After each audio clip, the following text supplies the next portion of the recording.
Yes, it's my delight to introduce our next speaker, Dr. SHERIF NAGUEH from this institution, who is going to be talking about the 2017 ASC guidelines for diastolic dysfunction, which he had the chance to chair. So very interesting topic. Look forward to that. So when we talk about diastolic function, the strict definition depends on measuring invasive indices as the time constant of LV relaxation and chamber stiffness, and ideally you can also measure myocardial stiffness constant. For numerous reasons, this needs high fidelity catheters, which are not available in the day-to-day application, and therefore we rely more on measurement of filling pressures and drawing inferences about diastolic function using these. One can question the inferences, but in many situations, if somebody has an elevated filling pressure in the presence of cardiac disease, that is enough to diagnose them with diastolic dysfunction. So what are the pressures that can be measured? As you see on this slide, we have ventricular pressures that can be measured. All of the ventricular pressures that can be measured on this slide can be reliably measured with regular fluid-filled transducers, with the exception of the left ventricular minimum pressure. That is most reliably measured with a high-fidelity pressure catheter. Atrial pressures and mean wedge pressure can be reliably measured with fluid-filled transducers. The pressure that relates best to the hydrostatic pressure in the pulmonary capillaries that plays a role in the development of pulmonary congestion symptoms and events as pulmonary edema is the mean left atrial pressure and mean wedge pressure. With diastolic dysfunction, though, the earliest pressure that becomes abnormal is the end diastolic pressure. And if, say, the diastolic filling period shortens, if the left ventricular systolic pressure increases, if there is a worsening in diastolic function, then the mean pressure in the left atrium and the mean LV diastolic pressure and the pressure in the ventricle before atrial contraction, called the pre-A pressure, increases. So we need to recognize that there are pressures that happen in early diastole, pressures in mid-diastole, pressures in late diastole. They have different correlates with Doppler, and these should be considered. So the guidelines, and this is based on a lot of investigations that have been published from many labs. The vast majority are observational studies, sometimes from multiple institutions, recognize that you depend on the mitral inflow, the annular velocities. There are other signals that one can also rely upon. But basically, with normal function, predominant filling is in early diastole. You have a short time interval between the closure of the aortic valve and the opening of the mitral valve. This is the isovolumic relaxation time. You have a rapid decay of the mitral E velocity with a short deceleration time. With respect to annular motion, there can be a recoil during the isovolumic relaxation period, during early diastole, and during late diastole. Normal hearts, the lung axis of the ventricle expands before mitral inflow takes place. And so annular E prime often precedes mitral E velocity. In a diseased heart, relaxation is impaired. As a result, in early diastole, minimum pressure is higher than in the normal heart, and so the pressure gradient in early diastole is lower. Predominant filling then shifts to late diastole with atrial contraction. The time intervals of isovolumic relaxation time, deceleration time increase. And with respect to annular velocities, E prime decreases, the A prime becomes more prominent. If you take a look at these two, this is sort of a mirror image of one another, and you can question, so what did this add in that setting?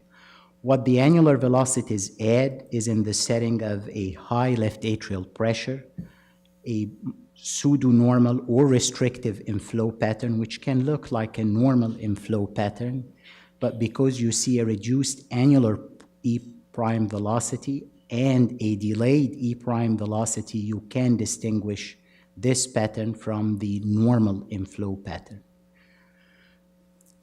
So Doppler assessment of diastolic function and filling pressure is based on the premise that these relations we just looked at are applied in a heart with abnormal myocardial function. And so if you apply these principles in patients with cardiac disease, they have good accuracy. But if you want to apply them in normal subjects, then there are problems with many of the signals and therefore the ultimate application. So that's the first important point I want to highlight. The second point I want to highlight with respect to the guidelines is they explicitly state that these recommendations are for the estimation of the early LV diastolic pressures, so mean wedge pressure, mean left atrial pressure, or the left ventricular pre-A pressure, not the late diastolic pressures. And there can be differences between the late diastolic pressures whereby they are elevated in patients with early disease, but the mean pressures are normal and these individuals are asymptomatic at the time of the examination. If you are interested in predicting late diastolic pressures, you need to look at late diastolic Doppler signals. So mitral A velocity, how fast that A velocity decays. You can look at pulmonary vein signals at that time, as well as tissue Doppler A prime velocity. There are general guidelines that I'm going to spend the bulk of this talk on. These should not be applied to specific patient populations. So these are the specific diseases where the general guidelines do not necessarily apply, and each one has its own specific finding, if you would, or signal that is more reliable than others, or combination of signals, including patients with hypertrophic cardiomyopathy, mitral valve disease, that includes severe MACC, severe aortic regurg, sinus tachycardia, atrial arrhythmias, bundle branch block, type 1 or group 1 pulmonary hypertension, pericardial diseases, transplants, left ventricular assist devices. So the first question when you look at a case where you are asked to assess diastolic function or estimate filling pressures is this: is there diastolic dysfunction or a high likelihood of diastolic dysfunction? And if the answer is yes to that question, then you can proceed with the algorithm. What are the things that can help us answer that question? So this is a person with known disease. They have coronary artery disease. There is segmental dysfunction, clearly not a normal heart. Pathologic left ventricular hypertrophy in someone with hypertension, aortic stenosis. Hypertensive cardiovascular disease whereby the hypertension is associated with left ventricular hypertrophy and or left atrial enlargement. What is left ventricular systolic function as noted by a depressed ejection fraction? Is this someone with an established diagnosis of heart failure, preserved ejection fraction? And that particular point can be tricky, so we'll maybe spend some time on that in a short while. The last finding, is there evidence of cardiac disease by other than the indices noted on this slide? And here you can look at LV lung axis function as mitral systolic velocity, mitral annulus descent, and global longitudinal strain. And you've seen enough of the strain, I will not dwell on that. But it's a signal that you, if properly acquired and is abnormal, is an indicator that there is myocardial disease. What are the other Doppler findings that point to the presence of diastolic dysfunction? There are signals in the pulmonary veins. There is the Valsalva maneuver and what happens to mitral inflow with that. You should look at mitral and tricuspid inflow and compare them, and then look at mid-diastolic flow. An example from a patient with heart failure preserved EF with a very high E to A ratio, you can appreciate that the atrial reversal velocity there is markedly increased in absolute value, and when you look at its duration compared to the mitral A, duration is much longer. This is very abnormal. In particular, that atrial reversal velocity, be it amplitude and timing, does not change with age. All other indices, with few exceptions, tend to be a bit different in older individuals compared to younger individuals. But this time interval, that atrial reversal time interval, its absolute value in someone who's getting older but is normal does not change compared to a younger age group. Example of a pseudo-normal mitral inflow pattern, the person did the Valsalva maneuver, the intrathoracic pressure increases, venous return drops, LA pressure drops, the pressure gradient across the mitral valve drops, and you have a reduced E to A ratio. If you have a patient who can cooperate with you and is able to do a proper Valsalva maneuver, you can certainly look at these signals and factor them in drawing conclusions about left atrial pressure. Example from a patient with cardiomyopathy, and we can look at the LV pressure recordings and RV pressure recordings. If you notice, the pre-A pressure as well as the EDP are increased. One is 19, the other is 30, and this is a restrictive inflow pattern. At the same time, this patient has a tricuspid inflow pattern where the predominant filling is happening in late diastole. And if you look at the RV pressure recording, the pre-A pressure is about 8 and the end diastolic pressure is 12. So that matches this observation. If I take away these pressure recordings and I look at these signals, one has to ask the question, why are they different? If somebody has normal filling pressures on both sides, both should look the same. This is the L velocity. It reflects a positive pressure gradient between the left atrium and left ventricle in mid-diastole. And as a result, you have forward flow across the mitral valve. That velocity tends to be recorded in patients with both impaired relaxation, increased left atrial pressure, and usually slower heart rate. In normal individuals, sometimes it can be recorded if they have slow heart rate, but it is seldom more than 20 centimeters per second. In abnormal situations, it tends to be 50 centimeters per second or above. It can also be recorded in the tissue Doppler signals, though there are fewer studies that have looked at the utility of the L velocity in tissue Doppler signals. So now we've gone through the clinical data that should be provided to the interpreting physician.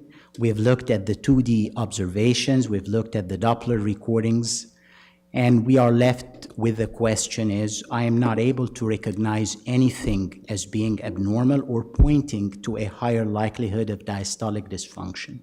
What do I do? So the guidelines advocate that in this situation, look at these signals. The average E to E prime velocity, septal and lateral velocities, peak TR velocity from multiple windows, and LA maximum volume index. I would say that for all routine studies, the sonographer does and should strive to get a good TR velocity from multiple windows, making use of contrast injection when appropriate. And also there should be a good look at the LA size for numerous reasons.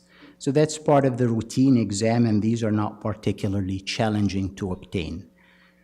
The take-home message I want to drive at is you should have a high feasibility of acquiring these signals to a large extent satisfactorily. If the predominant set of values here are abnormal, then there is diastolic dysfunction. If the predominants do not meet these cutoffs, then the diastolic function is normal, and in between it's indeterminate. Let us sort of ask the question, why these cutoff values? Why is not the E prime velocity by itself enough to diagnose diastolic dysfunction? We understand that E prime relates inversely to relaxation, so the better the relaxation, the higher the E prime velocity, the longer the time constant of LV relaxation, the lower the velocity. Well, this is the reason. This was a multi-center, multinational study that had a core lab that took a number of normal individuals. These were individuals who did not have evidence of cardiac disease, no history to suggest the presence of cardiac disease, and as measured by the core lab, about 19% of cases had a septal E prime less than 8 centimeters per second, which means if I take a 7 centimeters per second by itself diagnosing diastolic dysfunction, I will incorrectly label normal individuals as having diastolic dysfunction. The same for the lateral E prime less than 10. About 17% of those normal individuals can have an E prime less than 10 centimeters per second. Particularly so if you consider older age groups. For that reason, if you go through the actual text of the guidelines ask that, if possible, the lab should look at the normal values and you can use them. The guidelines have the NOR, a summary of the NOR study, and you can refer to that if you want to be more reliable in calling diastolic dysfunction based on velocities alone. How about the other measurements? LA maximum volume index, more than 34 mLs, was noted in about 11%. So even the 34 ml per meter square will allow some quote-unquote normal individuals to come in. This may be so in individuals who are athletic. They tend to have a larger LA volume. Peak TR velocity and a systolic PA pressure, however, more than 35 is very rarely seen, 0.3%, so the TR cutoff is very specific. An average E to E prime ratio more than 14 was present in only 1% of that NOR database. So you're looking at very specific values here as opposed to the E velocity by itself. For that reason, if you see these findings, you are most confident, if you would, that you are dealing with a case of diastolic dysfunction and likely elevated LAP. So that's an example from a patient, 31 years old, diagnosed with a murmur or referred with a diagnosis of a murmur. Nothing unusual about that individual, normal heart rate, blood pressure. You look at the pattern, all your data falls in the normal range, and you can conclude that this individual has normal diastolic function. So if we've answered the first question, there is diastolic dysfunction, then we can proceed, once the answer is affirmative, to estimate filling pressures. And that's the algorithm from the 2016 guidelines. It starts with the mitral inflow, and then in extremes, so the extremes are a ratio of at least 2, but remember, this is a ratio in the presence of cardiac disease, not in a normal subject. Or you have a ratio less than 0.8 or less, and E peak mitral E velocity 50 centimeters per second or less, then here the LAP is normal, here the LAP is elevated, and you have grade 1 and grade 3. In between, the guidelines emphasize looking at other variables. These are 3 variables. In smaller font pulmonary veins, systolic and diastolic velocities can also be considered if one of these 3 signals is of suboptimal quality or is missing altogether. And again, you go by where the preponderance of the abnormalities are present. Let's look at examples. But before we start the examples, I want to emphasize that the yield of indeterminate diastolic function should be less if the interpreting physician and sonographer pay attention and take into consideration the pulmonary venous flow signals, the change in the mitral inflow pattern with Valsalva, the presence of pathologic L-wave velocity, as well as comparing mitral and tricuspid inflow. So the guidelines do not say these are the only things you should look at. This is a 63-year-old male with recurrent dyspnea on daily activities, a lot of symptoms, a lot of reasons to have diastolic dysfunction with diabetes, hypertension, chronic kidney disease. At the time of the study, blood pressure is 160 over 85. We routinely record the blood pressure at the time of the exam, and as you look at their 2D images, it is clear that their atria are enlarged. Ventricular function is normal in terms of ejection fraction. You always look for valvular lesions, and obviously the assessment of valvular lesions is not just that focused view, but to save time, this is reflective of what that particular patient has. So not much of AR or MR to sort of confound the interpretation of the signals. You get the mitral inflow and the annular velocities, and you have pretty high septal E to E prime ratios. You have a peak TR that clearly exceeds 3 meters per second. And so we put together a brief summary as a sort of thought process as we go through the study. The clinical data is definitely consistent with cardiac disease. The mitral inflow pattern is between 0.8 and 2. Average E to E prime is 20. The LA, I don't need to measure it. It's clearly enlarged. And the peak TR was 3.6 meters per second. So where does that take us? So we are in that middle box, and I look at these 3 variables. All of them are available. 3 of the 3 variables are abnormal, and the ratio is less than 2, so that individual has an elevated LAP and grade 2 diastolic dysfunction. This is another case, someone with hypertension, short of breath, and normal ejection fraction. If you look at the mitral inflow, that's what we have. So it's an impaired relaxation pattern, a TR jet that is rather incomplete, and LA that is enlarged and reduced annular velocities. If we put this together as a summary, E to A ratio between 0.8 to 0.9, a peak E that is clearly more than 50, average E to E prime of 15, LA maximum volume index way up enlarged, and TR is incomplete. So where does that take us? It takes us to that middle box, and you have two criteria available because we do not have a TR jet, and both are concordant, so that puts this individual as grade 2 diastolic dysfunction. What did their pressures look like? This is what their pressures looked like.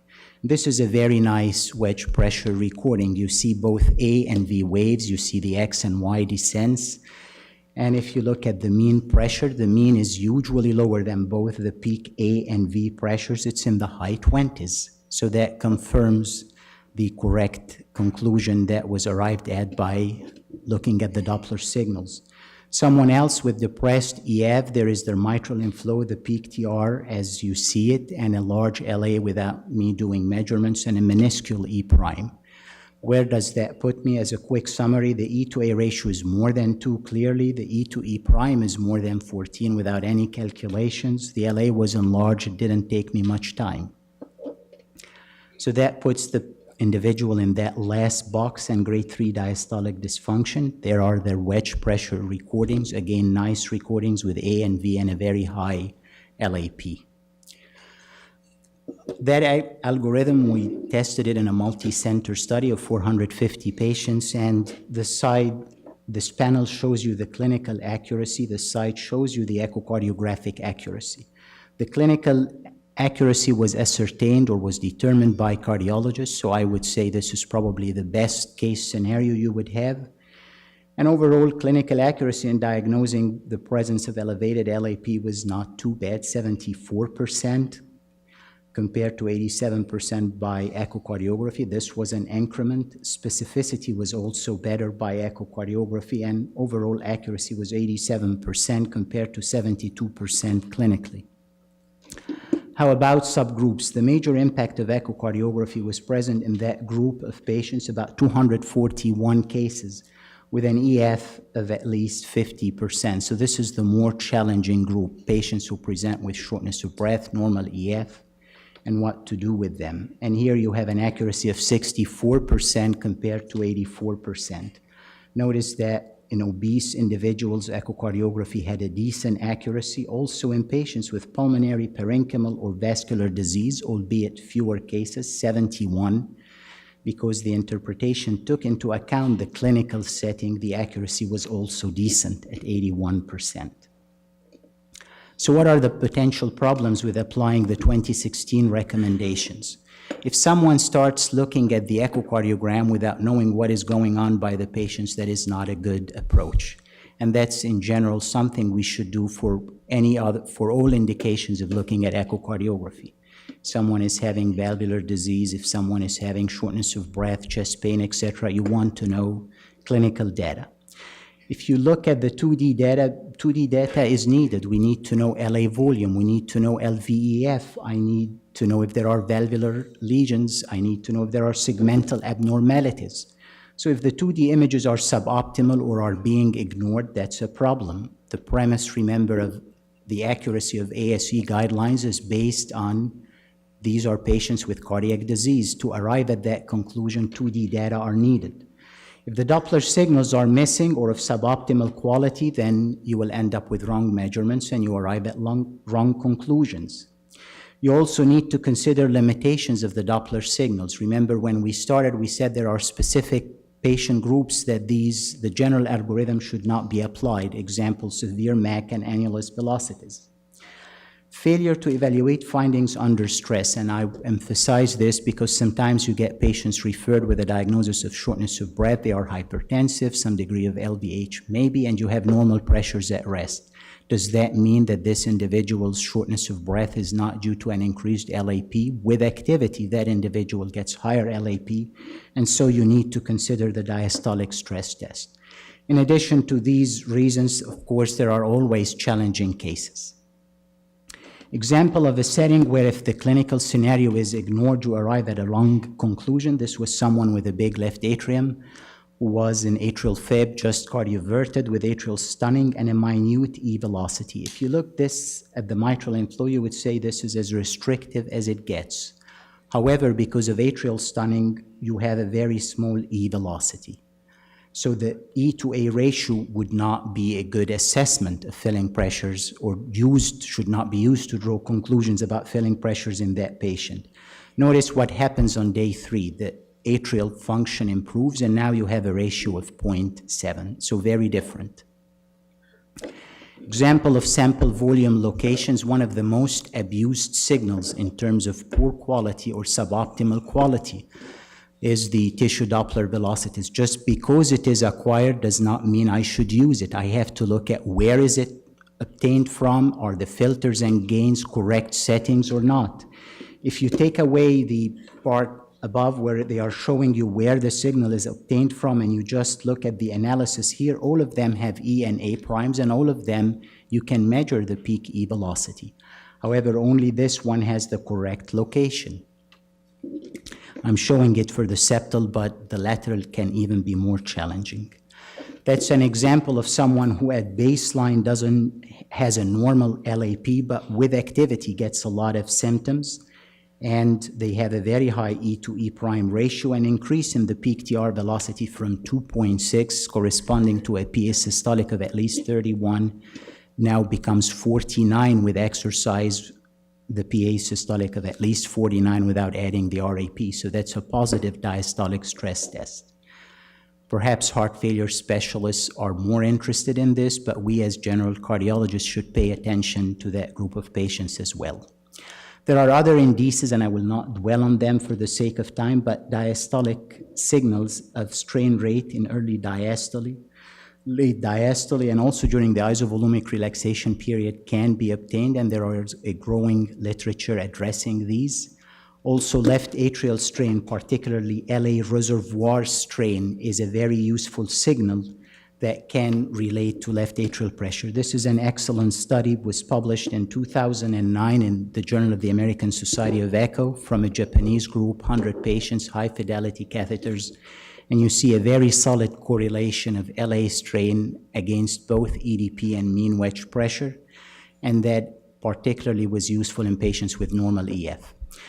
So in conclusion, it is possible to estimate filling pressures by Doppler in most patients. These findings have therapeutic and prognostic implications. For correct assessment of diastolic function, need to consider clinical setting, 2D findings, evaluate the technical quality of the signals that are acquired. You need to consider diastolic stress testing when the baseline findings at rest suggest normal LAP in someone who's symptomatic. It is possible to look at other indices, and there are several ongoing studies looking at these. We just touched briefly on them. If you are left with a situation where you are still not able to provide an answer, then you can consider cardiac catheterization. Thank you.